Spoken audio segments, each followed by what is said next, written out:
when you have the Black Eyed Peas to introduce you, you don't need any introduction. I just want to say to start, let me see if I can turn this back on without making a big screech.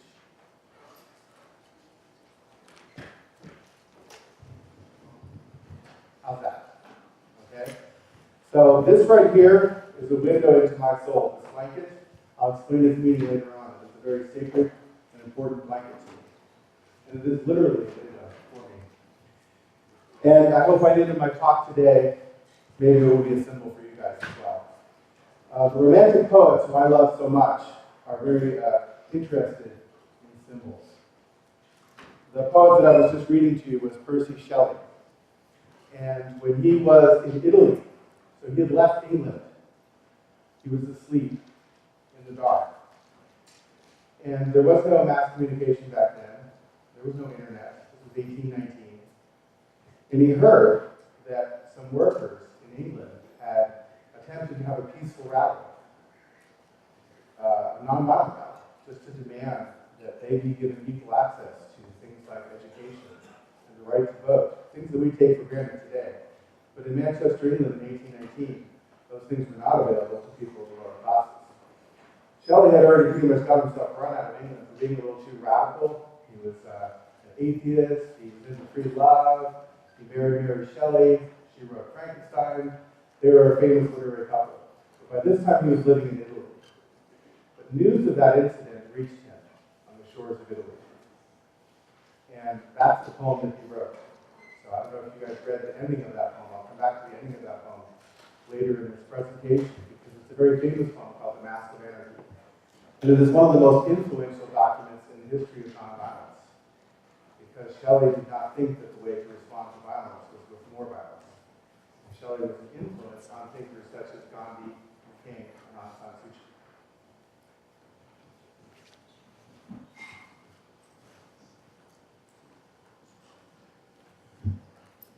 This is another Romantic poet, Byron, Lord Byron, who's my favorite writer.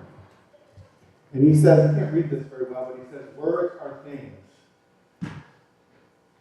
Words are things, and a small drop of ink can make hundreds, perhaps millions things. The great claim of the Romantic poets is that it's the poets, it's the visionary people, it's the writers, it's the people whose marks are left on pens who eventually triumph. Think about it. Think about how much more freedom, how much more social rights we have today than people did 200 years ago. It's been a battle ever since. I personally marked the battle out as around the beginning of industrialization in Europe is when this battle over human rights and how we're going to organize ourselves in the production of goods began. So some of the Romantic writers were some of the first poets who were responding to that. That's why I begin this lecture about social protest music with them, because they are in some ways the inspiration. The other writers before them didn't write protests about certain things, but they did so very eloquently and in ways that modeled kind of a spirit of inspiration that has informed various forms of social protest, and most especially folk music and singer-songwriters.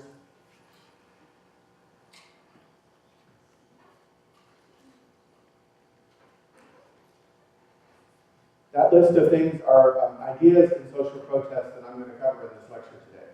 Just give you a little taste. I always go too fast. I'm going to try to slow down today. Just remember to speak a little bit louder. We won't have a movie after this one because I'll be showing you plenty of music and movie clips along the way, so we'll have a little bit longer time.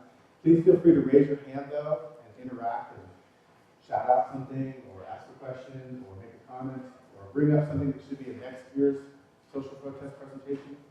I love that. I had up for a minute there, I have made a Facebook page called Social Protest in Music and Literature, and I think most of my section is like that already, but if you're interested in social protest music, you can feel free to like that on Facebook. That's for the Edwin Starr song that I began with, War. That was on there, so you can find that. Your section leader can help you find that if you can't find it. I'll put it up again later today. The first song that I played, there weren't a lot of you in the room, was Phil Lox's song, I Ain't Marching Anymore, which is a classic 1960s folk song, written around the time of the Vietnam War. So is Edwin Starr's classic song, War, which you probably hear. It's always interesting, I hear something like that in Safeway, on the Muzak track or something. It's interesting, or Imagine by John Lennon. Like, imagine no possessions. There because you're in the mall, right? There's some ironies to the way that some of these social protest songs later on become the soundtracks to our shopping experiences. And the last one that I heard, that I played for you guys, was just the first part of the Black Eyed Peas song, Where is the Love? Which was the question that they were asking as our country prepares for war in the first part of this century. We'll look at the man against the machine. We'll look at this really interesting, one of the tendencies that human beings have is to say, it's not my concern. What social protest wants to do is say, it is your concern. This is our story. This is our collective experience. What's happening to one is happening to all. We need to tell things in collective voices. We need to make things matter to all of us. I noticed on my way into this lecture today, there was a wrecked up car out there, out in front of Salazar Hall. Did you guys see that wrecked up car? What's that doing? Huh? Safety week. It's safety week, right? So it's trying to get in your face with the message, right? Because most of the time, we know you shouldn't drink and drive, right? You shouldn't drink and drive. But what they're doing is they're trying to put that in your face. Whoever's concerned about this issue of drunk driving and safe driving wants you college students to be aware that look what can happen. You just want to shove it out of your thinking most of the time, but they're trying to shove it back into your thinking. Right? So social protest is a little bit in your face sometimes. Sometimes it's kind of slide in quietly, but sometimes they just want to say in your face, look at this car wreck. We are concerned about this as a social issue. So Mothers Against Drunk Driving, they've been a very influential force in reform of legislation. I don't always agree with all that, but that's what they've been pushing. I kind of think the drinking age is a little high in my point of view, but some of you might agree with me. Do you agree with me on that? No? No? You guys all like the drinking age of 21? What else do I have in here? So I'll come over these things again. But realism is another part of it that we'll look at. You think about war. We showed a little bit of the film last week from the WikiLeaks movie. Right? What that young man, or young woman, Chelsea Martin, P.C. Manning, was doing, she was showing that Apache helicopter attack on those journalists. She was making real the cost of war. PFC Manning did not agree that that was a national defense issue. Of course, PFC Manning violated the terms of his security clearance with the Army and is now in jail. And they did that knowing that that would probably be the consequence of his action. One of the things in the theory of civil disobedience is that it's not something you do secretively. It's something you do in a way to say, I think this is an unjust or immoral or wrong thing, and I am prepared to go to jail for my convictions. You do it in secret. Not really so much of a, it's not the same kind of character of civil protest. But I showed you that last week thinking about it. It was really a great example. I was trying to say, this is what it's like.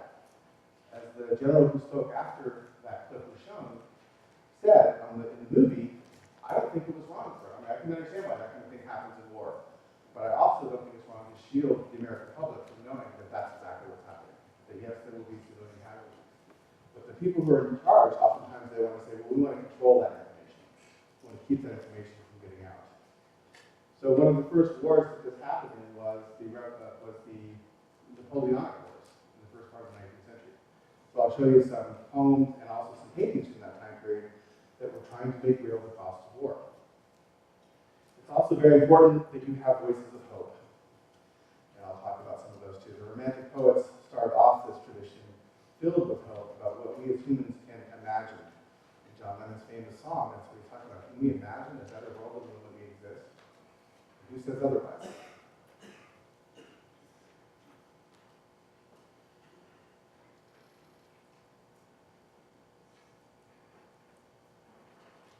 What is social protest? What form does it take? I'm going to primarily focus today on music, a little bit of film, some poetry. But social protest, as I said, could be that car, that wrecked car that's out there in front of the fence. It could be an email that I sent earlier today protesting the idea of imposing on California state students more fees, and calling it a success fee. You guys heard about that? I personally protested that this afternoon in a wide forum because that's what I do. I'm a social protester. The student success fee, first of all, is misnamed. I don't think it's going to help you guys succeed if you have to pay more fees. And I don't think that if I'm opposed to that fee, that I'm opposed to student success. I don't want to debate the issue right now, but I just want to say, I as a person am somebody who practices social protest all the time and wherever I can. be involved with responding to your world and sort of pushing back a little bit. And actually, it's always much more powerful if you can find collective voice, find other people to stand with you and to say that. Use the plural pronoun we. We'll look briefly at some examples of that. But I love these women here. What they did, what's the name of the group here? Unreasonable women bearing witness. Bearing witness. What does it mean, bearing witness? What does it mean to bear witness? Heard that phrase before? Huh? Nakedness. Well, that's the pun. I don't know if you can see.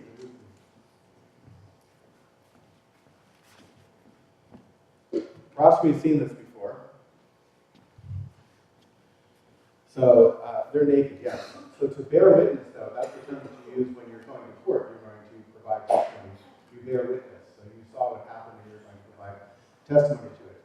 These women got themselves naked, got into a field and made a big peace sign, and obviously got somebody in a helicopter to go and take a photograph of them so that they could then promote their vision of peace in the world. This is at the same time as the Black Eyed Peas song, as our nation geared up for the the second invasion of Iraq. This fellow is very famous. Have you seen this image before? The unknown rebel, Tiananmen Square, Beijing, 1989. But I put the footnote there, the credit, also to Jeff Whitner, who's the AP photographer who was on a building nearby that took that photograph. Photography can be a form of social protest, or at least raising social awareness, right? If we don't see this photograph, we don't see this image, we never hear about this young man's struggle to protest for democracy and rights in China at Tiananmen Square in 1989.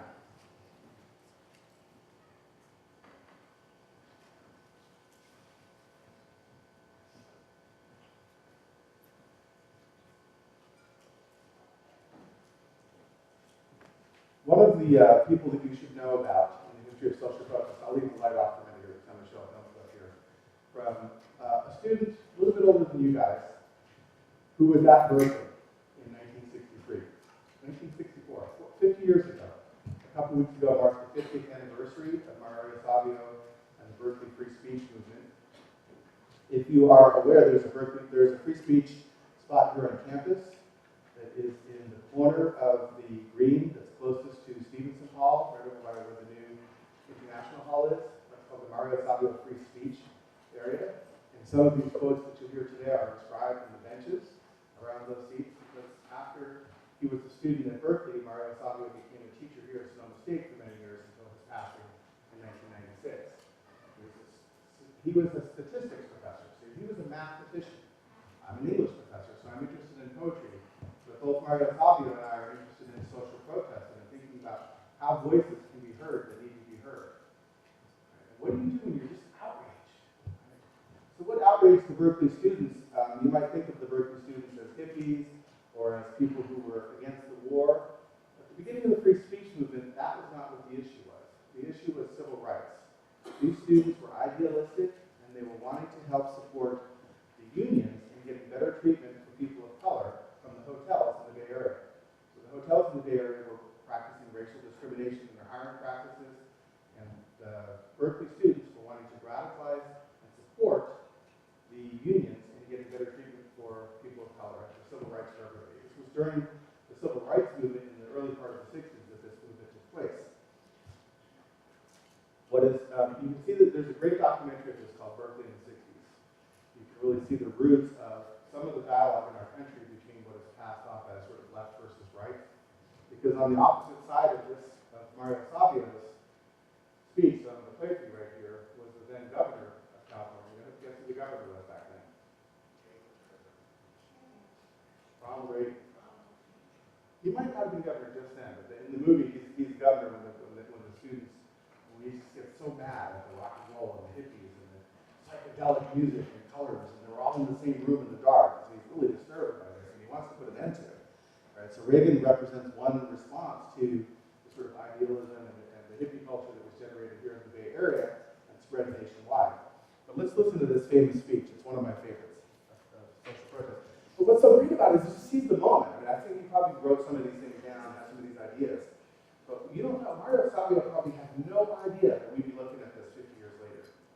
Right? I mean, just imagine if you were upset about that student fee that I was mentioning a minute ago, and a month from now there's a rally and all you students are getting together, and then the administration says, you have to get out of here, we're not going to give you a permit for this. There is no Mario Savio free speech area. It doesn't count for that, right? And so they're trying to get you to stop. That's what the free speech movement was about. It was about students saying, no, we have the right to speech. And when they tried to push the students out, this is what Mario Savio said. Being brought by some clients of the university, be they government, be they industry, be they organized labor, be they anyone, or human being. There's a time when the operation of the machine becomes so odious, makes you so sick at heart, that you can't take part. You can't even passively take part. And you've got to put your bodies upon the gears and upon the wheels, upon the levers, upon all the apparatus, and you've got to make it stop. And you've got to indicate to the people who run it, to the people who own it, that unless you're free, the machine will be prevented from working. The machine will be prevented from working at all. Right? That's the last line of that very famous speech. And I love that sort of extemporaneous sense of that speech, right? That the social protest doesn't have to be a poem that Shelley wrote, but like the Shelley poem, it's rooted in immediacy. Shelley was concerned about injustice, class injustice. The police were called out in Manchester. The cavalry was called out, and these workers were trampled by horses and dead as they protested just for the right to vote or to have a free press. How did they control the press back then? They made, if you were to, you know how everybody on campus here and somebody hands you a flyer, or so here, would you like to come to this event? Anybody ever had that happen to you any place? Not necessarily here on campus, but just walk along, somebody gives you a paper. Well, in the 19th century, the government had a good idea. They didn't want people making these kinds of incendiary, seditious speeches to get all the folks riled up. They said, we're going to create something called the tax law, a stamp law. And what that means is you've got to go buy a stamp before you hand out any of those, and it costs, say a quarter, 25 cents. But for people back then, that was inordinately expensive. Right? So if you're handing out these bills that could be printed up back then in sort of old-fashioned technology, and you don't have that stamp on it, you could be arrested for violating the Stamp Act. Because you couldn't share ideas, you couldn't organize them. They could block your ability to get information out to other people who might share your interests. They could stop that organizing. So part of what those folks were protesting in Manchester in 1819 was the government's attempt to keep them from speaking with one another through the Stamp Act, which was a tax, a user tax. So every one of those flyers had a little stamp on it, which made it too expensive for all the working class people to buy. And the people who were producing it couldn't just buy all the taxes themselves, because they were just radical organizers. Mario Savio's speech right there, I don't know how that got captured on camera, but it did, and it's part of our nation's history. All right, I'm going to jump out of this PowerPoint. Now, I was just thinking about that speech. I know all of you have seen many Pixar movies over the course of your life, right? Seen Pixar movies? Bug's Life. That's not really well known. You know Bug's Life, right? The Bug's Life, right? So it's the fact that these grasshoppers are controlling so many ants, but once the ants realize their collectivity, that there's so many of the ants, that's exactly what the grasshoppers don't want them to realize. Right? So even Disney gets this, right? It's kind of the grasshoppers want to control the ants and keep the ants from becoming aware of their potentiality. But once the ants realize that they have the power just in the sheer numbers, the grasshoppers fly away.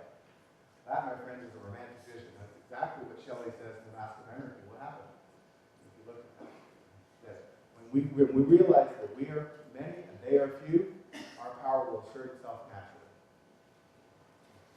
Okay, it's complicated. But part of what's been happening since the industrial age, which Mario Savio is talking about in that speech, right, is a rage against the machine. This idea that human beings have become just part of a complex industrial system that turns us into cogs in that machine. Right? You've probably heard of Adam Smith, who wrote a book called The Wealth of Nations in the 18th century, which is about the idea of the assembly line, the idea of the division of labor. That rather than any of us being craftspeople who produce things that are beautiful and useful, we all just do a little task. None of us see the whole product. None of us see the smile on the face of the person who's using the object. Right? We're just part of the machine. Right? And poets, and singers, and artists since it started back in the 18th century, right? With the rise of industrialization also rose this sort of what Whitman would call a barbaric knock. No, that's not being human. It's not being human. So Mario Sago is saying we've got to put our shoulders to the gears of that machine and make it stop. That's the machine he's talking about. This machine that just treats us all like we're little cogs in it. No, we're individuals. The next clip I'm going to show you is a pretty powerful one. It's the ending of the movie Hair, Milos Forman's adaptation of the iconic hippie music festival Hair. But I've seen the Broadway play of Hair, and it's actually just a so-so play. Anybody seen Hair before? You saw it? Where did you see it? I saw it in high school, and they also did like a dance. They also did the dancing thing.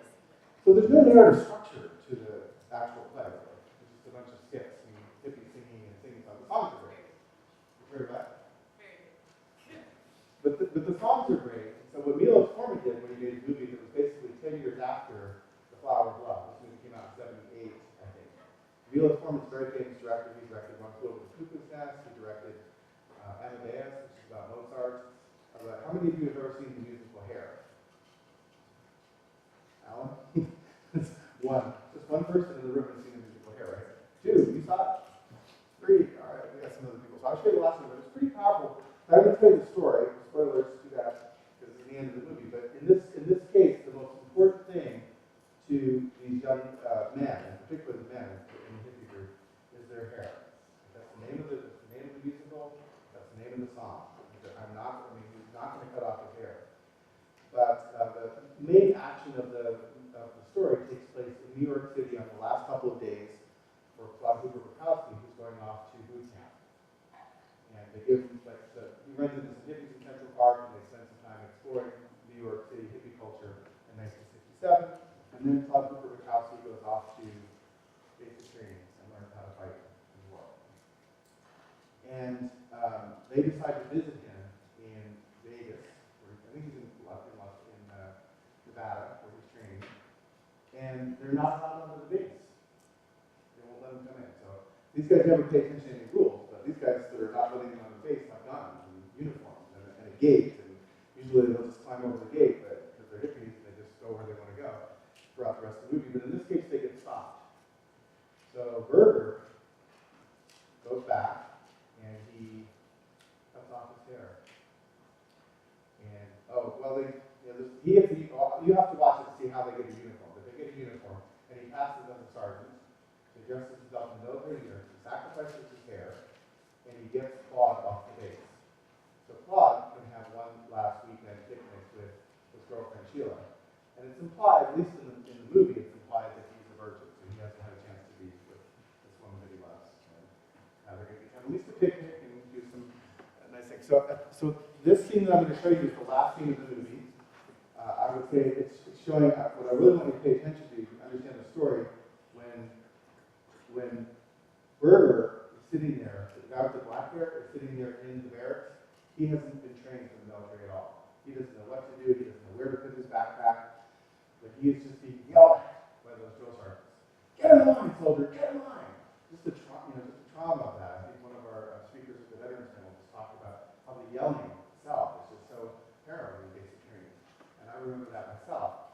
So he doesn't know what to do, and they're just pushing him, and they're shoving him, and he just has to get in the line. And what I think Milos Forman gives us is just such a beautiful image of a generation of American youth going into the mouths of really large machines. These big airplanes that all these soldiers are marching into, which then dissolves into a final image, which I won't say, but you can see. And Claude is the blonde-haired one, and he comes running back to the base, and he's trying to switch places again, but it's too late. So that's the scene I'm going to show you here.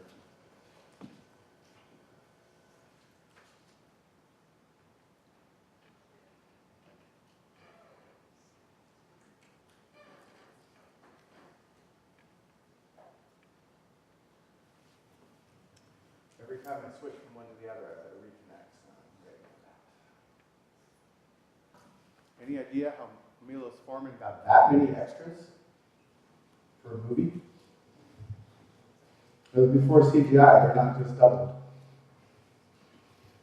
So So he timed the filming of this movie with a 10-year anniversary celebration on the lawn of the White House. Thank you, John. So people.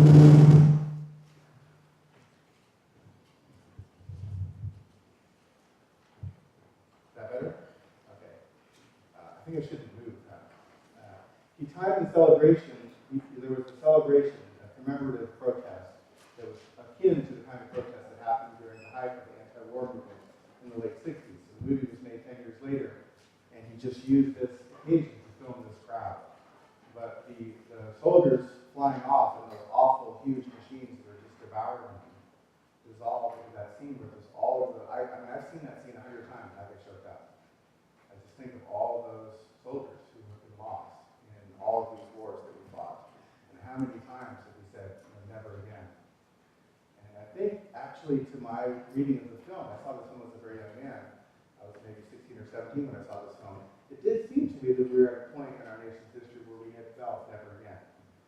So it was very surprising to me in the first part of this century, when it seems like we're back into this sort of perpetual war again. But it just didn't. But I remember pretty much the sort of feeling around that people had around this time when this movie was made was that, well, we sort of learned our lesson or something. We're not going to do that anymore.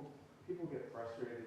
People don't want to lose all their young people to war, to fight communism, which is what's pointed out.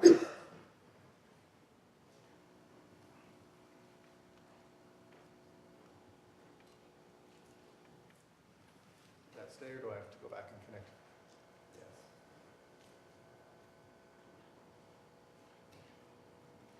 So do you guys know, anybody know what a Luddite is? I think I told you guys already. Remember what a Luddite is? Oh, Sam, I asked you, did they show you that? Did they show that scene in your high school production of Grease? A little bit? Was it based on the movie or the play? Yeah, sure. It'd be hard to do that on the stage, right? So the play is contained in a different kind of way. That takes some work to just shoot a scene like that, to get the camera with all those men marching into those big planes like that. That's a director who has a vision of how he wants that to look. Really, like those planes are just consuming all those men, and he dissolves the workers' grades there and all those other grades, right? So a Luddite, anybody, I've asked young people this these days, and they don't even know what that term means. You ever hear somebody say, I'm a Luddite? For me, you've heard it from me, right? So maybe people don't say that anymore, but usually people will say that if they don't have a cell phone. You know anybody in your life that doesn't have a cell phone? Anybody? Everybody has a cell phone now? Kind of half and half. Even I got one eventually. I was kind of a Luddite for a while. But a Luddite is somebody who's sort of a technology resistor, who doesn't like technology. Right? And I want to just tell a little bit of story about the original Luddites. The original Luddites were led by a guy by the name of Robert Ludd. And they didn't like technology. You see this man with the hammer? He's smashing a power loom. And when I talk about the Luddites, this is what I like to say, is that in the late 1700s, there was an invention that allowed weavers to do the work that used to take them 40 hours a week to do in just 1 hour a week.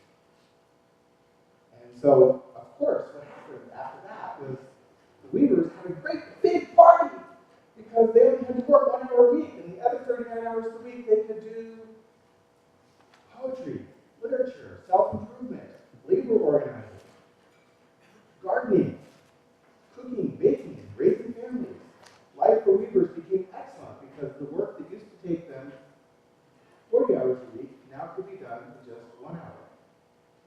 Except that didn't happen. Weavers didn't get to have a party. Because what happens, and what always happens, is that somebody else said, no, we own these power looms. We own the means of production. You're just the workers. Life's going to suck for you guys. Because you know what? We only need one anymore. We still need you to work 40 hours. I'm actually using 40 hours of work week as a frame of reference for you. For these guys back then, it was usually 60 and sometimes 70 hours a week. But in the industrial sector of England. Because there wasn't a weekend and there wasn't an 8-hour shift. Those were all brought about by union activism in the 20th century. But for them, they would work their full week, and the other 39 just got unemployed. And not only that, pretty soon they told that 40th weaver, we really don't need you anyway, because you don't need any special skills to run this power loom. You can just go to field college and get a 6-month certificate.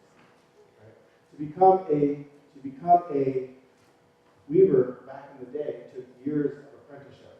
So these were people who had spent their whole lives mastering the craft, who were suddenly, just because of the forces of the economy, made to just lose their livelihood. And did cloth get better for it? Probably not. You know what a cobbler is? Everybody know what a cobbler is, besides the peach cobbler that you might enjoy sometimes? A shoemaker. Right? We don't have cobblers anymore. I don't think anybody knows a cobbler, but back in the day, there used to be cobblers, right? They would make a shoe for your foot.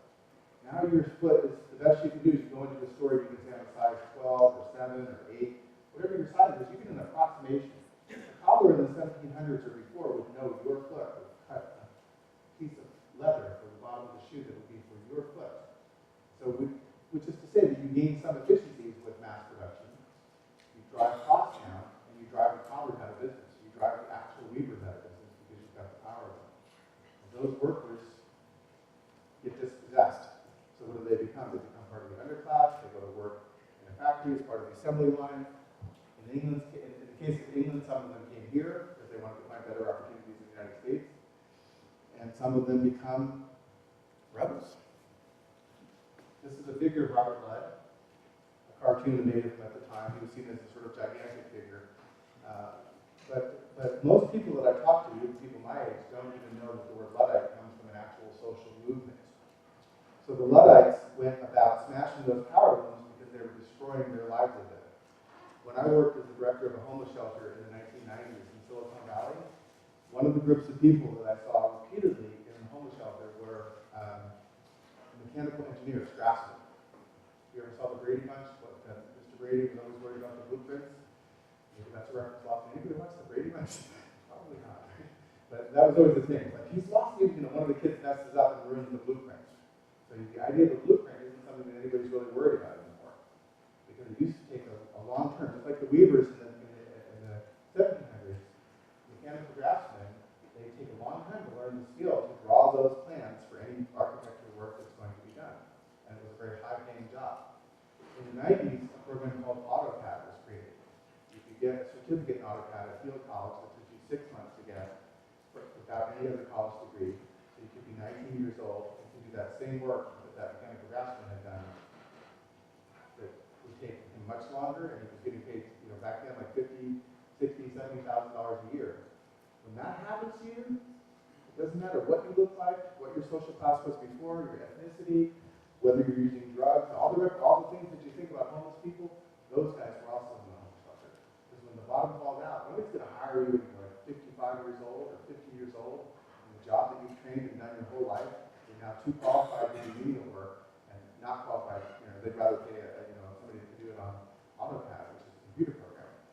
So that's called just losing your livelihood because of economic forces that are larger than yourself. Nothing to do with your own talents or abilities, right? And this happens. And sometimes, as in the case of the original Luddites, they organize and they resist. And they say, we do not want to have the system of manufacturing cloth change so abruptly just because somebody invented this power loom. So they came with their hammers, they were led by this guy. What do you think the British government's response to that was? Send him to the military? Send in the military? Probably. They made it a hanging offense, a capital offense. But one person who I love and admire got up in the House of Lords. He had just became old enough to speak in the House of Lords. He's a poet that I mentioned earlier. His name is Lord Byron. And he actually was a lord, so he could go to the House of Lords. Now, the House of Lords did not have much power by then. By then, in England, the real legislative branch had already become the House of Commons. The aristocrats were no longer the power brokers in England at the time. But this law did pass. Smashing those machines did become a capital offense, which means you could be hanged for it. And Byron was the only vote against it. And he said these machines were to an advantage. But he says, in the blindness of their ignorance, instead of rejoicing at these improvements, he's being kind of sarcastic there. He's saying these workers, instead of rejoicing at these improvements that allowed the rich to make more money without paying labor, they conceived themselves to be sacrificed to improvements in mechanism. and he refused to support this bill. And what Byron predicted, I don't know that this is actually true or not, but what Byron said is that because we have trial by jury here, and by trial by jury will be people who are from the same class, would have to be standing in judgment of these people. Even if you pass this law, you will never find 12 people in England who will convict somebody of this particular crime. So that's interesting that Byron, because of the, you think about like civics, right? You learn, you don't even have civics anymore in high school. But think about, that's a right that we kind of take for granted sometimes, is trial by jury. Sometimes the jury knows better than the law, won't follow it. It's called jury nullification. It still happens sometimes in our culture.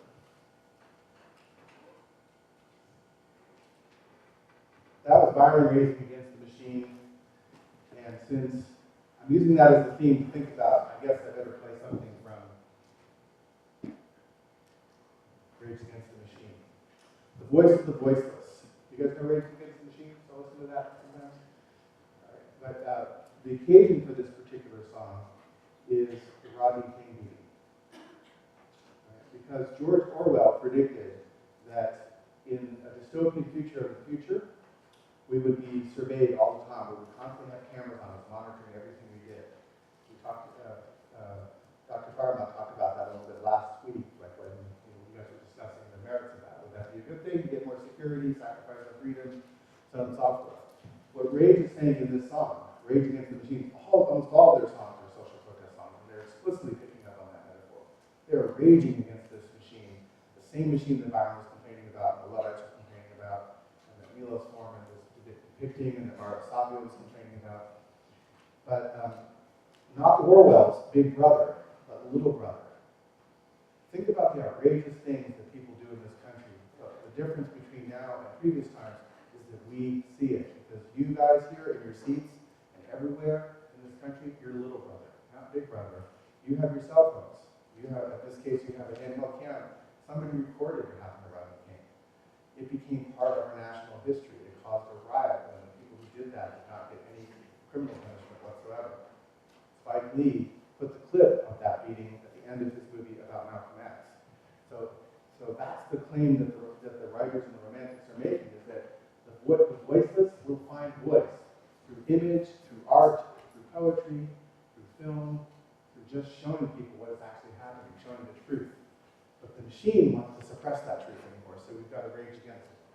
Let's hear a little bit of this one.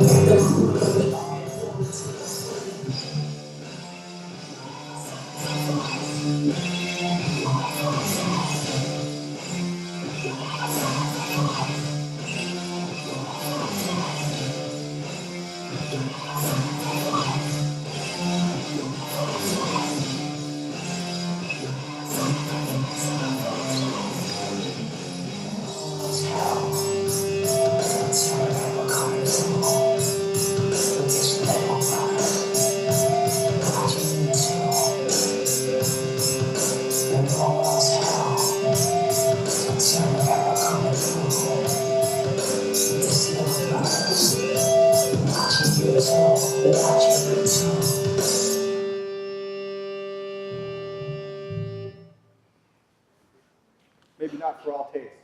That musical form is designed to be a little bit discordant to your ears when you first hear it, right? It's a jangly sound, right, to wake you up. One more in this theme. I'll leave the lights off so you can read that and see if any of you recognize this song.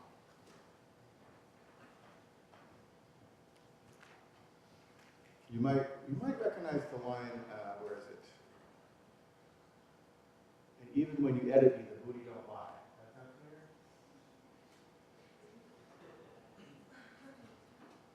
familiar? Why are you laughing? You know the song? All right, I'll tell you what, I'll play the song and we'll go back to the slide. Because what I love, this is a very contemporary song, so this is more an idiom of the music that you guys are listening to. It's Janelle Monáe. And I want to come back to the slide after I play the song and just have you look at how deeply layered in that same tradition I was talking about, this song and really a lot of Janelle Monáe songs are, because she is too, in some ways she's complicating the notion of the machine being our enemy. But let's take a look at her video. She's going to be singing like a young Harriet Tubman. Who's Harriet Tubman?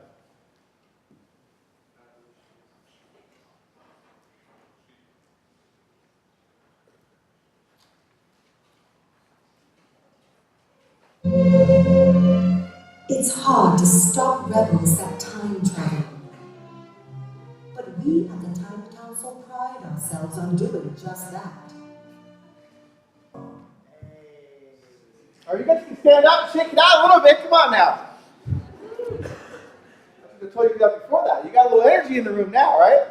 All right, she's telling it like it is. Okay, so now you guys can explain that one to me, right? What the hell is she talking about there? I should go back to the PowerPoint so you can look at some of the words. You guys know that song? What? You gotta come up with the song you guys name, huh?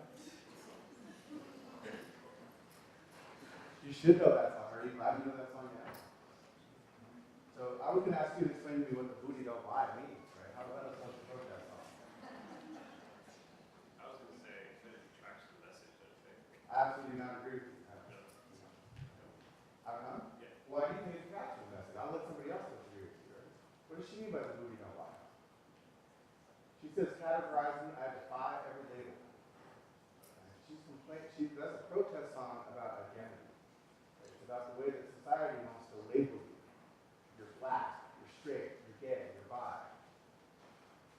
And she's saying, I defy every label. I don't want to be part of that. And when it comes to sexual attraction, the booty don't lie. You're attracted to who you're attracted to, is what that means. You can edit me if you want, but the booty don't lie. That's how I would think. You like that? You like her? Okay. And she's tying, so, but she's tying this back, right, to, I don't know if you can hear all the lyrics that she was singing there, right? In the passage right before this one, she's saying, keep us underground, working for the rich and the greedy.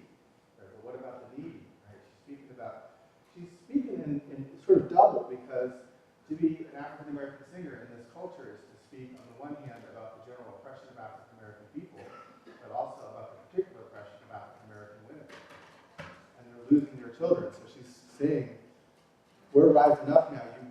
You got a deal, you got a cope. Right? And she said, well, you're selling dope. We're going to keep selling hope. There's that message of hope. But who's selling the dope? Who's she speaking to there? Well, you're selling dope. Probably her neighbors, right? Her neighbors are selling dope. So this isn't just like the man keeping them down. It's like oppression happens all over the place, and you can speak a voice of hope against that. A voice that references Nefertiti, who's defeated Egypt. I don't think it's in this part. Harriet Tubman. What's the reference to electric sheep? Anybody know what that is? The Android street. Let's have a Hutchins major or two here, no? That's a very famous short story. You heard of it? Tom? Yeah? Well, I just think sheep is like a follower. Huh? Sheep what? When you're referring to a sheep in a song or poetry, you're referring to like a crowd of people, like Jesus had like sheep following the pasture, stuff like that, following a crowd of people. So sheep generally have the suggestion people will just follow Yeah, along. it's like being like a communal norm, but it's like following people. It's using it twice. She's saying like wake up, basically. Will you sleep? Right? She said, wake up. Yeah. Are you a robot? Yeah, that's basically. Because this is an illusion. In my discipline of literature, we call this a literary illusion. To Philip Dick's story, The Android Stream of Electric Sheep. You might have seen the movie Blade Runner. Have you ever seen the movie Blade Runner? It's based on that story. So if you know those androids, they kind of have subjectivity. So, science fiction is always going to cast us into the future to think, well, if we create these robots, well, those robots then feel that they're exploited, and that their class that needs their hopes and dreams recognized, or will they just be part of the machine? Right? So a lot of science fiction takes that to a discussion about whether or not the androids, once we create them, they in fact will have dreams. Will they dream of electric sheep is the ironic title there, right? If you've ever seen the movie Blade Runner, you can see that the androids in there, they're actually people. And who's actually an android and who's not an android is debatable in that movie, so you should watch it and think about that.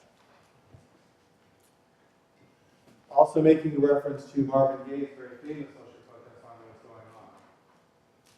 Anybody know the context of that song? Race riots in America in the late 60s, particularly in Marvin Gaye's hometown of Detroit. Very famous song, What's Going On, because he's speaking from a message of peace and hope there. But it's interesting, she's saying, I'm tired of that. What does that mean she's tired of that? Nobody says they're tired of Marvin Gaye. That's a completely wrong thing to say, by the way. She's getting herself in trouble with all sorts of people by dissing Marvin Gaye there. I don't think she's saying it's a bad song. I think she's saying we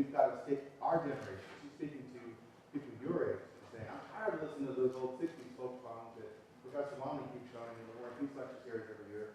We need some stuff of our own right here. We need to take this matter up.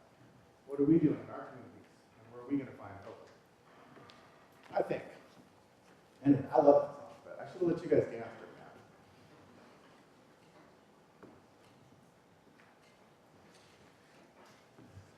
I'm going to stop here and talk about, before talking about international concerns, you guys have probably heard over and over again things like sweatshop labor produced the clothes that you're wearing. Should we take off our clothes because we feel bad about that? Should we stop buying clothes? Most of us are forced to make choices all the time that we kind of feel bad about making, but we don't feel like we have a choice. I wish I could buy organic food all the time. I wish I didn't buy any products. I mean, I love my iPod. It's one of my favorite things. I know it's made in horrible working conditions, but I don't know what to do about that because I really love my iPod. So you guys feel, your generation is confronted with that all the time. And there's a tendency with that weight of knowledge to care about the international, to push it away. I can't do anything about everything, so therefore I'm going to do nothing about that. Right? So that's something I'm trying to encourage you guys to open yourself up to the possibility of listening to those voices of hope and listening to the stories. And it doesn't mean you have to change your lifestyle to become a social protester yourself, but I just want you to open yourself up to the possibility of hopeful voices. But part of the hope is because people who come from a place of hope very often are rooted in the collective or in understanding the system as a whole. And I'm just going to tell you a story that happened to me when I was your age. And I don't always tell the story publicly, but I thought I would tell it to you guys today. And it relates to this blanket right here. And it took me years to figure out the meaning of this story in my own life. Because the way I responded to this particular event shapes everything that I see today and how I see it. But I don't know why I responded to this event in the way that I did. It's just part of who I am, or I had become by the time I was 18 when this happened to me. So when I was 18, I had spent 2 months in the U.S. Army in basic training. So I was really buff and fit, not like the fine specimen of humanity you see in front of you today.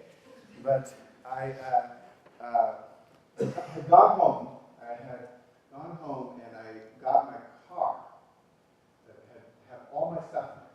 So my high school years, I kind of traveled around a lot when I was a kid anyway, so I didn't have a lot of stuff. It was all in the car. Everything I owned, all my records, I had a TV in there, because I'd done with basic training and I was going to the next place, which was going to be in Monterey, California. So I was going to drive my car from New Jersey to Texas, finish basic training, and then go to, from New Jersey to, I was heading to Texas next. Then on to my next destination, which eventually would be Hawaii, which wasn't too bad. That's the end. That's the happy ending of the story. But something happened to me. When I got to Memphis, first of all, I didn't have a lot of money, and I didn't have credit cards back then. So now I never have, if I'm short of money, I can use a credit card, right? Well, back when I was 18, I didn't have credit cards. And I had, I think, $40 left. And I stopped at a gas station in Memphis, Tennessee at a 7-Eleven. And when you cruise along the highway, and I thought, well, I'll stop at this one. I was looking at the roads, and I saw Danny Thomas Boulevard. And I knew Danny Thomas was a television star. I'd heard that name before. I didn't really know Danny Thomas. But I knew Marlo Thomas, because I grew up listening to Free to Be You and Me. I was a Marlo Thomas kid, and that was her. She was that girl on TV. So that seemed like a cultural frame of reference to me, Marlo Thomas Boulevard.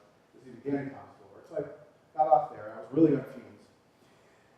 And I went to pay for my gas. So somebody came out to take my $20, but then the gas didn't work. So I went into the 7-Eleven and I said, I'm not being able to pump. And they said, oh, well, you need to pay it here. And I said, well, I paid the guy up there. They said, well, he doesn't work here. Well, then I began to get mad, okay? Then I began to get stubborn, and I almost lost my life over this. Because what I did was I called the police. Because I only had $40, and there was 20 in my 40. And I had to get all the way to Texas. And I said, this is an outrage. This is wrong. Okay? So I called the police from the 7-Eleven station, and I'm waiting there for 45 minutes. I don't know what I'm thinking. Am I going to get my $20 back? No, that's gone. I should have just used my last $20 and got as far as I could. But I stayed there, and what eventually happened was that as I was, the police never came. So I decided, I was trying to figure out what to do next, and I went back to my car, and as I was getting into my car, a young man came up behind me, and all I felt was like a thud in my back. And after that, like I just went, boom, like this, and I turned around and I looked at him, and there was this young African-American man looking at me. And all I could still see this moment many, many years later, very clearly in my face, in my head, fear, both of us. Right? So what was he thinking that I had that he was going to get? I don't know. But once I looked at him, I also saw that he had a big knife in his hand, and I realized that that wasn't a punch in my back, that I had actually been stabbed. And I looked at him, and he looked at me, and I didn't fall down. He ran away. Thankfully, I was just that basic training helped me out with that because I scared him off, right? I'm not a nonviolent person, right? In that case, I defended myself. I'm truly not a violent person who probably just, I don't know what, you can ask Michael Nagler about that when he comes, because I often wonder about that. But in that moment, I defended myself. I didn't even really know what was happening to myself until after it happened, right? So then I'm in this moment. Well, now I'm really mad. So back in the 7-Eleven, now I'm dripping blood all over the floor in there, and I'm really pissed at the 7-Eleven, and I'm really pissed at the police department for never coming. So I called them again, and this time they come in about 5 minutes, because now there's been a violent act. And the cops came, 2 white men, and in uniforms, and I've never been the victim of sexual assault, but that experience made me feel like a victim of sexual assault, because it made me feel, their response to me was, what is a white boy from New Jersey doing in this part of Memphis, Tennessee? That was the response of the white police department in Memphis, Tennessee. And I've been furious ever since. and that's how I see things, because I have no anger towards that man who tried to knife me. I just feel like he and I were in opposite sides of some sort of horrible class warfare that's going on in this country. And I just don't feel, it's not like I'm trying to say that you can do this. I just didn't. I did not feel like a personal animosity towards him. Once he ran away, I didn't think about him. He's not in my nightmares. I wish I could embrace him and try to find some understanding with him, because I know that there are forces in our country that are systemic that put that knife in his hand when he was viewed as the same sort of system that those cops are part of. What frustrates me is that there are places in this country in 1981 when that happened, and still today, in which there's a different kind of rules. The white people are supposed to stay away, and you're stupid, and you make yourself addicted if you go. I said, where was I supposed to get gas? He said, not in Memphis. I don't know. I was from New Jersey, and in fact, in New Jersey, you can't pump your own gas. So I didn't. It was you learn, but most of the states you can pump your own gas. So I was really kind of a rookie there, and I just didn't know. First of all, that you couldn't buy gas if you're white in Memphis. I had no idea. But that's the way that the police force, the white police force in Memphis, would do that. And so then they said, we got to take you to the emergency room. And they took the cops. I said, well, what about my car and my stuff? And they said, well, we'll watch it for you. We'll patrol. So I was in the ER for about 3 hours, I would say. And when fortunately, that knife just went in and out. Miraculous. And either way, I could have hit vital organs. I might not be here today. So I survived that, stitched me up, came back. My car, window smashed in. Everything that I owned, everything, gone. I have no yearbooks, I have no varsity cross-country jacket, my records collection, all of my memorabilia. I've got nothing from before I was 18 because it was all in that car. So it's kind of sad when people say you have any pictures of your childhood. I've scrounged up a few from other sources since then, but I really don't have a lot from that. But for some reason, they left this blanket. And my window was smashed, and of course I had no money. So what I did was I took this blanket and I closed the door on the window where it was smashed out and shut it. And then I used my last $20 to get more gas. And I rode from Memphis to San Angelo, Texas on fumes. I don't know how I made it that far on $20 worth of gas. And this was all I had left in the whole world. And so I was, and then I tried to contact a lawyer at Memphis. I wasn't mad at that guy who tried to stab me. I'm not saying, I can't really even understand. It took me years to figure out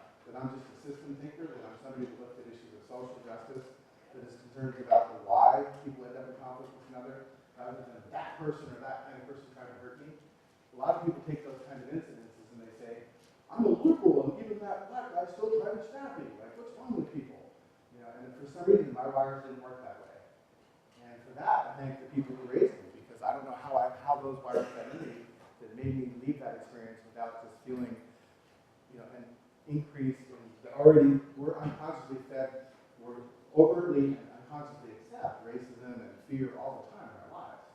But for some reason, that incident didn't provide that for me. It instead made me all the more critical of a system where people couldn't get buy gas, or where it wasn't safe, or where there were different rules for black and white. I was furious about that, and I tried to get a lawyer to sue Memphis, but they said it wasn't a good case. They couldn't make enough money suing Memphis because if you'd had some vital organ damage or something, we might have a case. But just because it ended up being a minor wound, they didn't. The lawyers didn't think it was a case, although they agreed that it was outrageous. That's outrageous. And I think that the way that laws are played out and violence happens in our inner cities today is still the same, maybe worse, right, in some cases.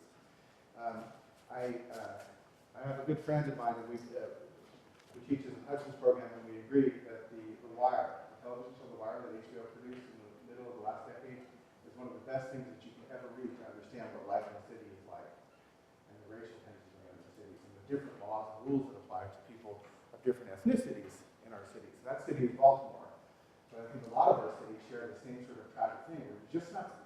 What kind of advice is that? You're a white person, you can't go buy gas in there. It still frustrates me to this day. I think it helped make me an academic. It helped me want to understand the deep reasons for things, rather than just fight the particular battles, right? So this was my window from Tennessee to Texas, and it's really, you cannot have this blanket. It's the one thing I'm holding on to. But I just thought it an interesting symbol too, because think about what we fight for all the time. We're fighting all the time, not you guys, not us, but I mean human beings, for stuff. When I was 18, I had nothing. This was it. But yet, now I have a whole bunch of stuff. I don't need storage. Whoever knew that, iPods would come along and all my records would be replaced with digital music, and it would all work out fine in the end. But but you're holding on to your stuff. We all get committed to holding on to our stuff, and it's my stuff, right? So I get it. I'm going to tell you another story later about somebody that I admire who had a similar thing happen to her, more fatally. But I'm going to go on now with more of these PowerPoint slides.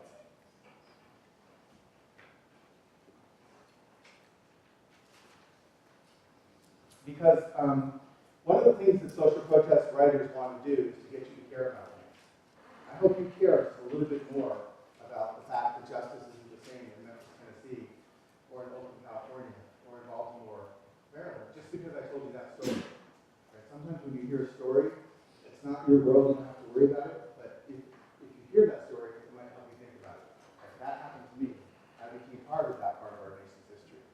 I put these quotes on this PowerPoint because I like to put Ronald Reagan and Karl Marx on the same PowerPoint slide. I think that would be something to do.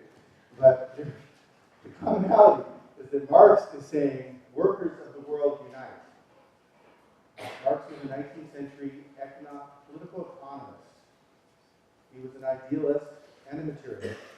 He believed in revolution, but primarily his message here is that you are being told that you are national subjects, you're French, you're German, you're American, you're English. And what he's saying is, no, the whole system has been built up to exploit you as workers.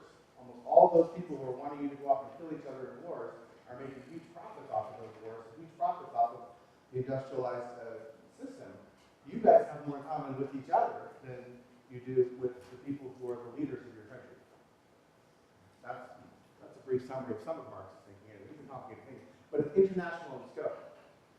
But what's interesting when you get to the 20th century, something like the Red Scare here in the States, is that message itself becomes a politically threatening message to the idea of patriotism.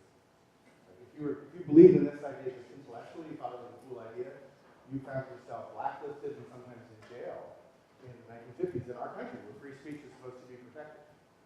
I think you guys are all aware of that. We Are the World. Right? Michael Jackson and Lionel Richie, a very famous video that they did to support the raising of funds to deal with famine and starvation in Africa. But that's an argument, right?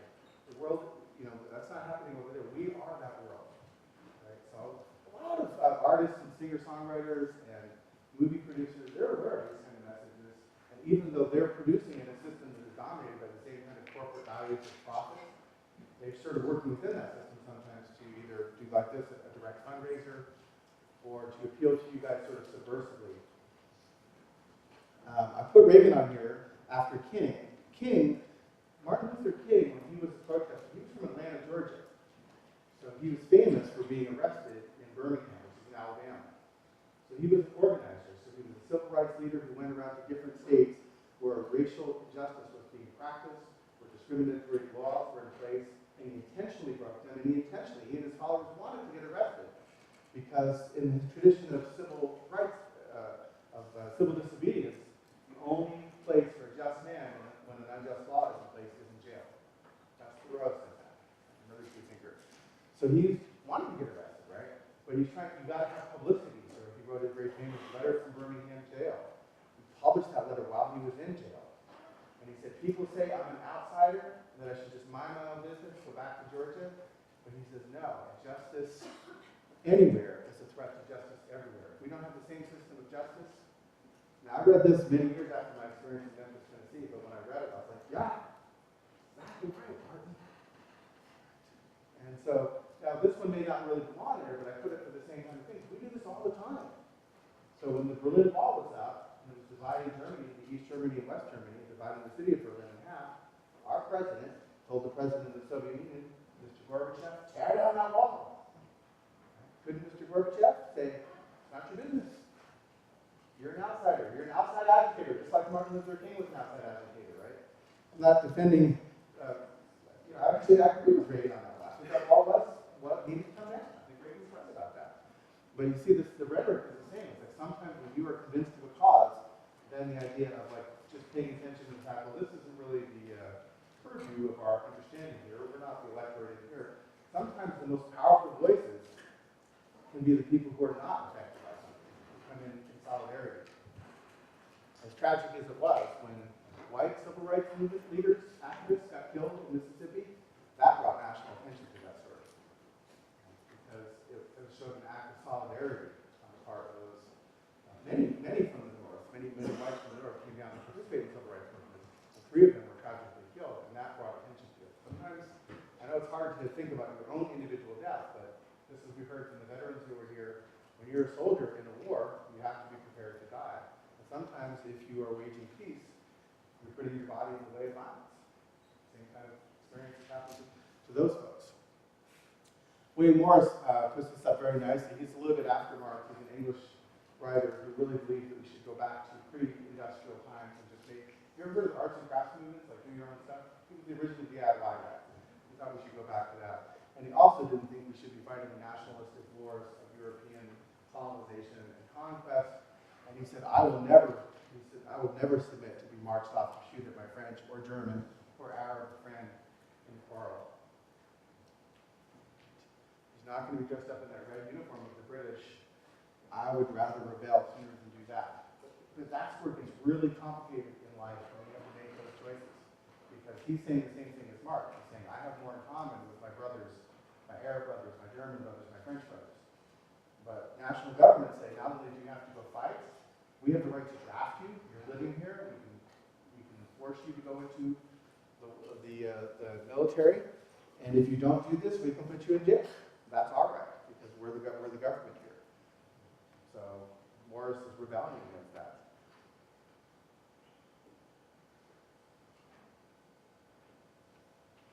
Aung San Suu Kyi is the rightful leader of Burma, Myanmar. She's one of my favorite world leaders. If I could pick one person to be president of the world, I would pick Aung San Suu Kyi. I think she's amazing. So how many people have ever heard of Aung San Suu Kyi before? So part of my goal with this lecture is just to get you guys to hear some of these people. I'll send this PowerPoint on to the section leaders, because as good citizens in the future of your lives, you should always have a to-read list or to-learn about list. You might not want to read books or something, but just, you can find out a lot just by clicking on links and looking up things. And sometimes you might be too busy to take it in, so save it for later. I'm mentioning some names that you might want to go back and look at. If you've never read Martin Luther King's letter from Birmingham jail, find that one and look at it. It's really an amazing document in American history and beautifully written. Aung San Suu Kyi is a voice of hope, and she spent 2 decades in house arrest. So she was not allowed to go to be with her family. She was originally living in England. She came back to Burma because there was a democratic military government, which was running things there, and she won an election in the late 80s. And the military government said, oh, no, you didn't. We're putting you under house arrest, and we're declaring that election invalid.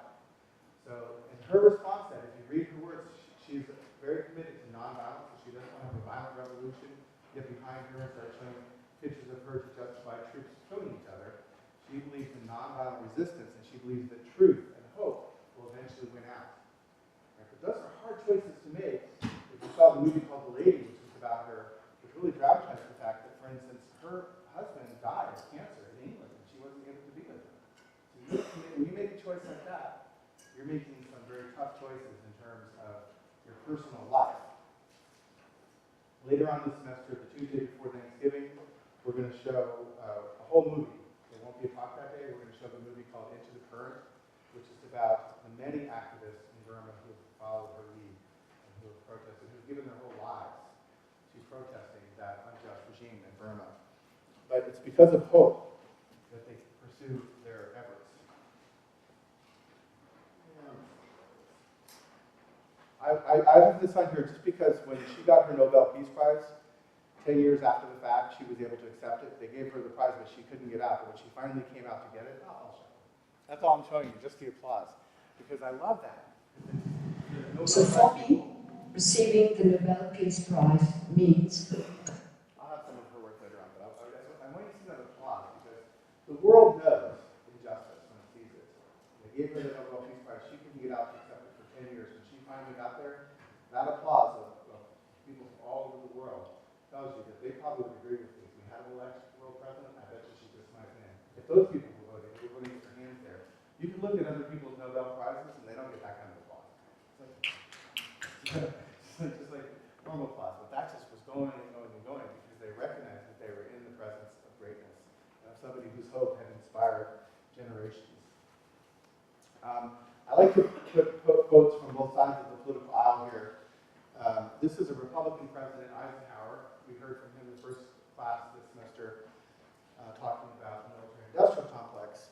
But here, this is a pretty familiar formula in thinking about the question of whether to wage war or to build up weapons, right? You want to turn swords into plowshares or vice versa, right?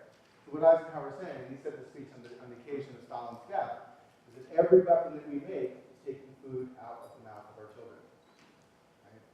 When we make, it is a final sense, a theft from those who hunger and are not fed, those who are cold and are not clothed. The world at arms is not spending money alone, it is spending the sweat of its laborers, the genius of its scientists, and the hopes of its children. Chance for peace. Now there may be some rhetoric there because he's trying to say, kind of a little bluster there to the Soviets to say, well, Stalin's dead, let's make peace. So there's a little bit of that. But what he's still saying is kind of a common response to the idea that we need to stop making weapons and start feeding people instead, taking care of people and clothing them. And I'm going to show you one of my favorite, actually my favorite singer-songwriter who takes up this issue.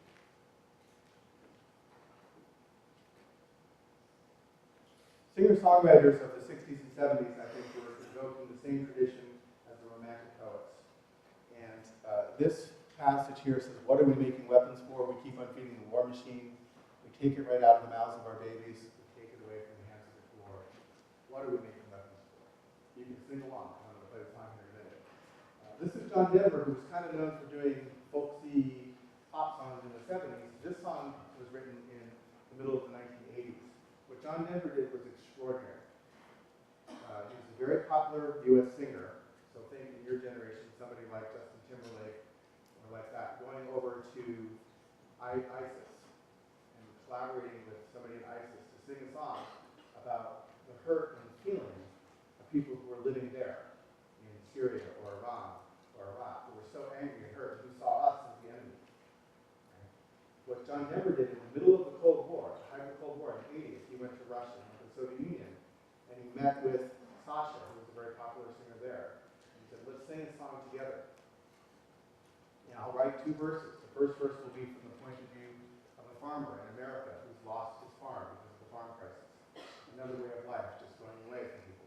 And individual farmers make it anymore? Or did we as human beings ever decide that that was not a good thing?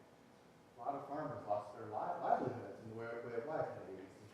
So John Denver was talking about that. The second chorus is from the point of view of a Soviet general who's lost his son in the war.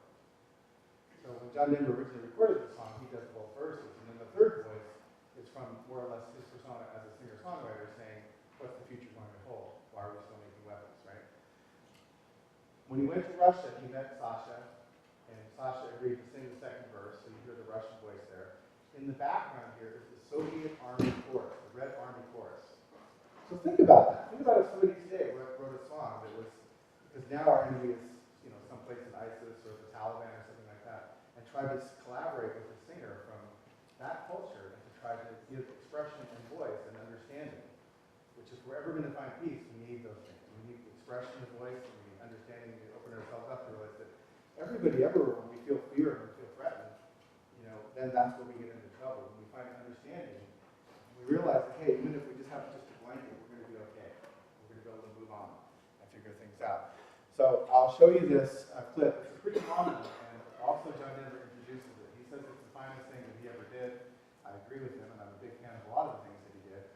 But he also had a friend put together this video for Earth Day in 1988, I think. So the images are kind of violent in terms of seeing what these weapons that, kind of like we saw on the day after Trinity, there's some pretty powerful imagery in this song that John Denver is trying to use to sort of shock you into awareness of what's going on. So let's take a look at that.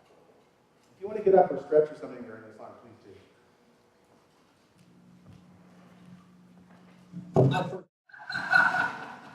Now you know John Denver, because I know maybe you've heard of John Denver, but you don't know that John Denver, I'm betting.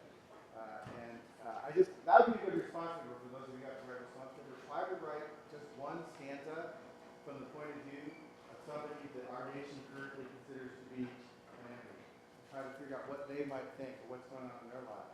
What John Denver was doing there at the height of the Cold War was he was showing these images of Russian children playing, of Russian parents concerned about their children, about their future, and the commonality of these people, rather than emphasizing the difference.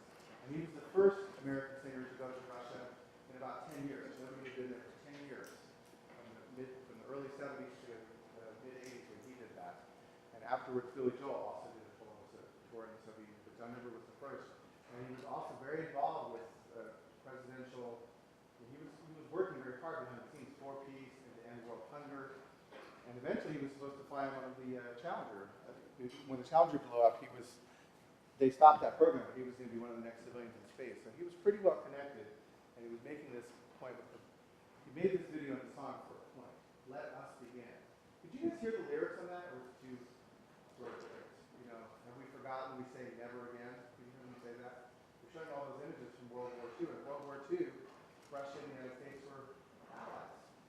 The war, World War I was the war to end all wars. World War II was another one that was, once Hitler was defeated and the Nazi sign falls down, isn't that supposed to be the end of the conflict? But no.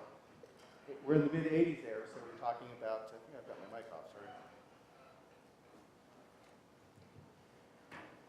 Anyway, I'm going to move on. So play that quote into a couple of statements from Romantic poets. Percy Shelley, with whom I started when I was over there, reading from The Mask of Anarchy, said the poets are the unacknowledged legislators of the world. It's a very hopeful message, right? And what he's saying, I would say most of the time when you read the history book, Ronald Reagan gets credit for ending the Cold War. I want to give credit to John Denver and Sasha for singing that song. In the middle of the time when their countries were ideologically and militarily opposed to one another, to the point of sending bombs off to each other all the time. Those two got together and sang that song. That's what Shelley's talking about, is that song and spirit and hope can give us hope for the future and direction. More so than the politicians who are always going to be rooted in needing to get reelected and to getting people to back them and things like that. The moment of time. That's what Shelley's talking about, is that poetry gives spirit and hope for the future. But he also says that poets are cradled into poetry by wrong. They learn in suffering what they teach in rhyme. That it's because poets are especially sensitive, they're aware of suffering. Right? So whatever that gift is, to be aware of an empathetic reaction to the suffering of others, is something that poets have, according to Shelley, in spades. Right? And so they're able to share that with others. Right? And what William Blake, a contemporary of Shelley, said is that what once was only imagined is now proved, that we've got to be able to see it in our minds before we can do it in reality. And that's what poets do. They give us the vision that we need to move forward.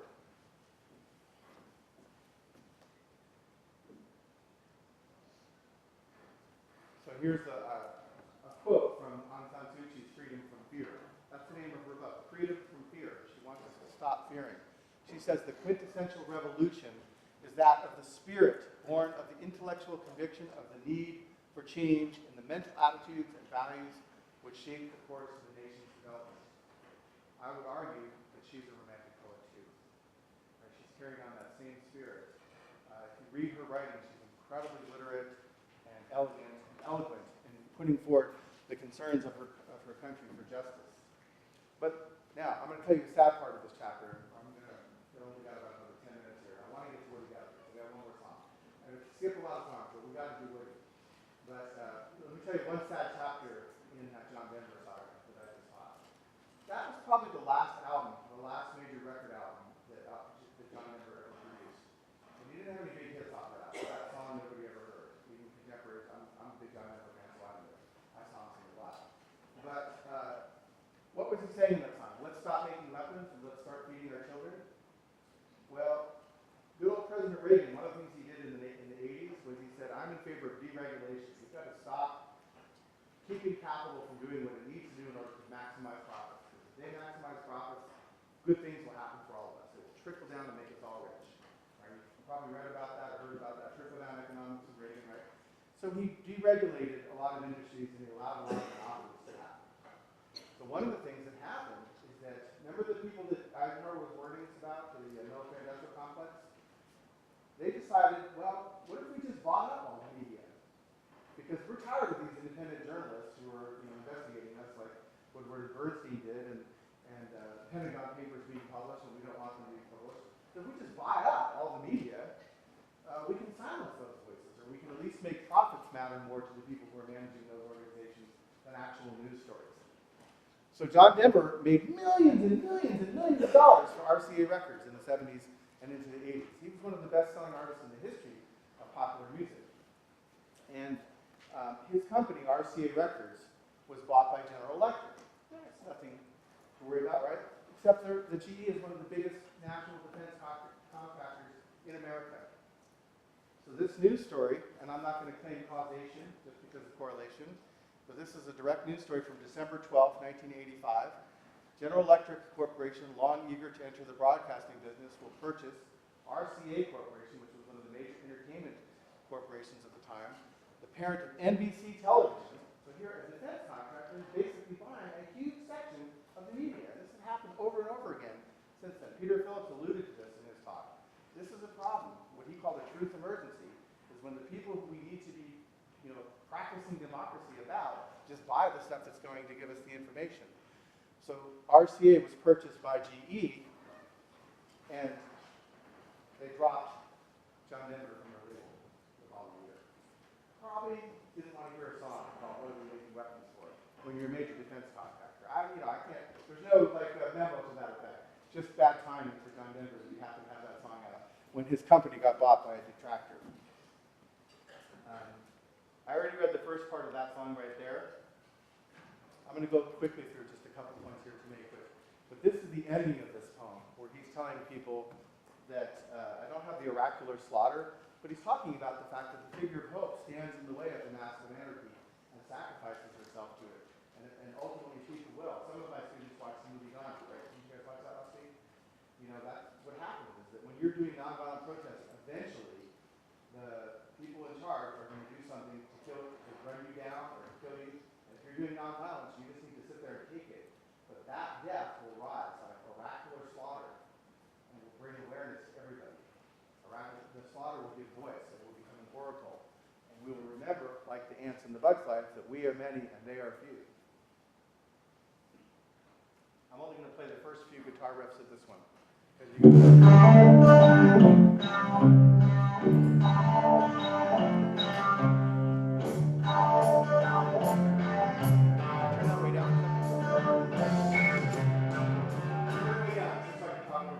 guys know that one because you play Guitar Hero?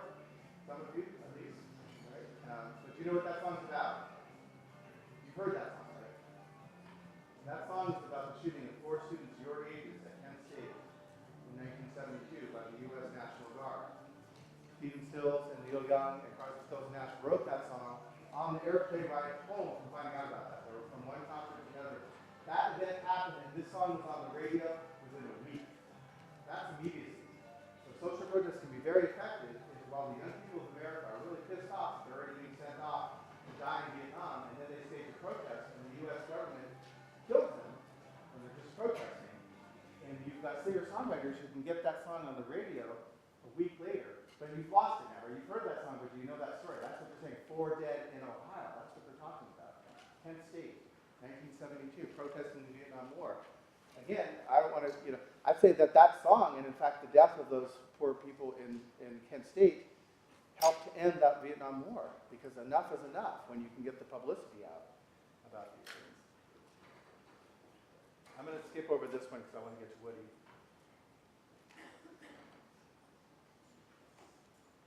This is really one of my favorite things to do every year, because you know this song too, right? This land is your land, this land is my land, from California to the New York Island, the Redwood Forest. All right, that's enough now. I'm running out of time. Do you know that song? Do you know that that's a social protest song? Right? You learned that song when you were in kindergarten. It seemed like a patriotic hymn to America. I asked my students about it the other day. They said, it thinks about manifest destiny. Right? You know, like from sea to shining sea. It seems to be fitting into that same group of songs that we learned when we're in grade school, right? Go, America the Beautiful. That song is a Red song. Woody Guthrie wrote that song. He was a communist, at least a socialist, at least. When he says this land was made for you and me, he means us, and not them, not the private property people, right? So I'm going to play a little bit of this version of the song. As I went on that river highway, I went on that river highway, saw the rain, an endless skyway, and all around me, a voice keeps saying, this land made me ready. This land is yours. I want you to read those words in red. I'm not going to play that whole song because I'm going to run out of time. But I'll send this PowerPoint along, and I don't know if you'll be able to play the songs. You might have to find some of them on YouTube. Or you can like my social protest page where all these songs are. But what he's saying is, he says, as I went walking, there was a sign there, and the sign said, no trespassing. And on the other side, it didn't say nothing. That side was made for you and me. And you never learned that verse in grade school, did you? Right? Because he's saying this land that has been possessed by the rich and powerful and turned into their gain is actually meant to be the bounty for all of us. Hang on for a second. I got one more story to tell you. I'm going to end with another story. I'm trying to tell stories today because I think you can be, this course will hit you with a lot of facts and figures about things that you need to understand to be a good citizen in the world today and to understand the causes for war and peace. We can make moral arguments, we can make reasonable arguments, and people have been doing so for 2 centuries. But I think stories, why I told you my story today, I'm going to tell you the story about somebody else by the name of Amy Beale. And I hope you will look up Amy Beale's story and find out what her life was about before we get finished here. Because her parents inspire me. So something happened to Amy Beale was worse than what happened to me. She was a graduate of Stanford University. She decided to go to South Africa to work in the restoration of that culture. After apartheid had ended, there was still a lot of anger between blacks and whites because the whites there had enacted horribly racist apartheid policies on the blacks in South Africa for decades, for centuries really. And so what was needed was reconciliation. So Amy went to South Africa to work on that, to be a volunteer in social restorative justice. What happened to her, one day she was driving home to the town of Jugutalo outside of Cape Town on August 25th of 1993. A black mob pulled her from the car and stabbed and stoned her to death. The attack on the car driven by Amy Beale was one of many incidents of general lawlessness on the NY1 road that afternoon. Bands of black youths threw stones at delivery vehicles and cars driven by white people. One delivery vehicle was toppled over and set alight. So Amy Beale died being taunted for being white. She died as a result of racial violence, when she was there to do just the opposite. So what's the message that her parents are going to take from that? The message that you hear about all the time, think about Marco Calavita's lesson, is I'm going to get my daughter and kill you, and I'm going to find you and smash you, right? That's our response. That's what we're told is the appropriate parental response in that particular situation.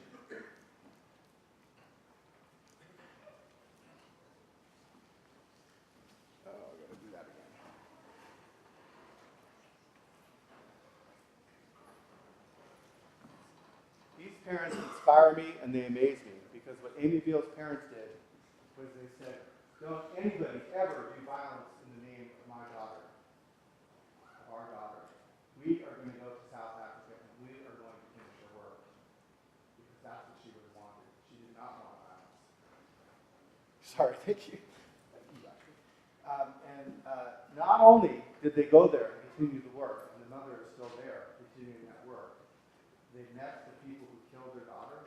4 blacks were charged with the murder and found guilty of killing Amy. None of them served any time. What South Africa was doing at the time was that they were having something called truth and reconciliation courts. And when violence was politically motivated, the idea was to get people together to talk about it, to try to achieve understanding. I know that sounds impossible when your daughter has been killed. These parents went there and they listened to the men who killed their daughter. They embraced those men. 2 of those men work with this Amy Beale organization to this day in service of the idea of truth and reconciliation. That by reaching truth and understanding and hearing stories and finding understanding, that we can achieve peace in even the most devastating of circumstances. And that's the story I'm going to leave with you guys today, because I just want you to hear that story. Look up Amy Beale and find out.